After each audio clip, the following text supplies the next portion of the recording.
Alright, now today we are going over graphing some logarithms and a few of their transformations. So if you remember from the last set of notes, we learned that if I inverse 2 to some x value, I'm going to get a picture that does this. Okay, an exponential. But then when I invert it, that I get this picture, and that's going to be the logarithm. So this is actually, these are the same points we had after I inversed the exponential. So when we had this and we did the inverse, we got this, and that's what this equation is. Okay, so this equation gives me this picture. Okay, that's what we had on the last note. So what are the things we know from this? We know that the domain is 0 to infinity. We know that the range is all real numbers going up and down. We also know that it has an x-intercept at 1, 0, where the exponential had 0, 1. And now, does this one have a y-intercept? No, it does not. So none. And then we also know this has a vertical asymptote at x is equal to 0, so it is vertical. Okay, so what we want to do now is we want to work on transformations to this parent function of log base 2. So this would be the parent of log base 2. And only base 2. Base 3 would be different. Okay, if you think about the exponential base 3 and how that graph looked, then you'd inverse those. We did those, okay? So, how are we going to do transformations off of logs? Well, you're still going to have an a in front of the log, which is your stretch and compression vertically and your reflection over the x-intercept. Now, this b, I used a capital B to reference the base, not a b transformation, but base. And we're not going to do any horizontal stretching compressions.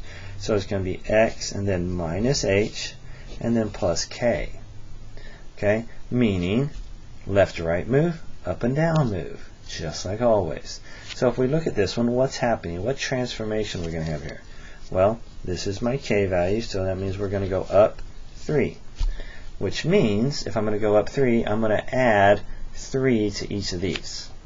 Okay, so we're going to take the y value and we're going to add 3.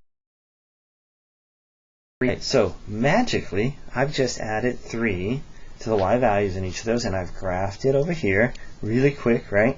And notice I still have a vertical asymptote here. So we have our vertical asymptote. It did not move because I only went up and down. Vertical asymptotes do not move unless it's going to be left or right. Okay? So, what's happening so far? Well, do I have y-intercept? No. Domain is still going to be the same. And range is going to be the same. And that's just because nothing left or right moved, and the range is always going to be that. Now, the only difference is it's got an x-intercept. How do I find that x-intercept? Okay, so this is going to take just a little bit of work. To find the x-intercept, remember we had to put 0 in for y. So, to find my x-intercept, we're going to go 0 is equal to the log 2 base 2 of x plus 3. I'm going to move the 3 over, and we get to here. Now, that being said, how do I solve for x if I want to find that x-intercept? Because I know I have an x-intercept. There is an x-intercept. How do I find it? What we have to do at this point is change this to exponential form. So we're going to take base 2 of negative 3 is equal to x. Well, what's 2 to the negative 3? Well, that's 1/8. So this x-intercept's at 1/8. Okay? So that's how we deal with the x-intercept. It's a little bit tricky. Okay? So now let's look at c. c, that's my h value, which means this is going to be a right 3 move. Which means now we have to add 3 to the x value. So let's go ahead and add 3 to the. Alright, so I've magically added 3 to the x value, and that means we've moved this so far. Now, I didn't complete my graph yet. because what do I have to deal with here? Well, this one here is 3.5, -1. So the next one to the left would be 3 1/4, -2, and so forth. So it's going to go this way. So what's happened is we're going to create a new vertical asymptote. Well, if vertical goes up and down, and I shift things this way, then that's going to move. So it's going to move 3 here. Okay? So I'm going to have that new vertical asymptote, which is now going to be at 3. So the vertical asymptote is going to be x is equal to 3. My range is still the same, always. The domain now changes from 3 to infinity. Does it have a y-intercept? Still doesn't have a y-intercept. Now, FYI, what kind of transformation do I need to get a y-intercept?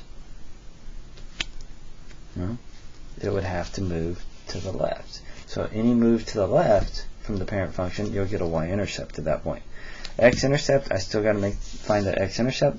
So let's see what we do here. So we'll go 0 is equal to log base 2 of x minus 3. Okay, which means now I'm going to change this to exponential form because I can't move the 3 because it's in parentheses. So now it's going to be 2 to the 0 is equal to x minus 3. Okay, and that's going to give me a 1. 1 is equal to x minus 3 would mean x is equal to 4. So I get a whole number, and look right here. There's that x-intercept. And I wanted to show you why that works, why you get that exponentially, a little more practice with it. So I get the x-intercept at 4, 0. Alright, so the last thing is something you've done before, and this is actually going to be something else that you're going to deal with. Alright, so it says just list the transformations. So what are my transformations? Think about it. Well, start with the A. So that's going to be a reflection over the x-axis. We're going to have a vertical stretch of 5. Okay. What's the plus 9 going to be? Well, that's going to be a left 9. And then the 15, down. 15, you wouldn't want to graph that. That's way too much moves. Right? And so that's E. What's this going to give me? Well, that's going to give me a vertical compression by a factor of 1/2. Okay, and then there's no number inside here. The base means nothing on transformations. Do not worry about the base. Okay, all we know that this is base 2. Okay, no h value, and the minus 3 means down 3.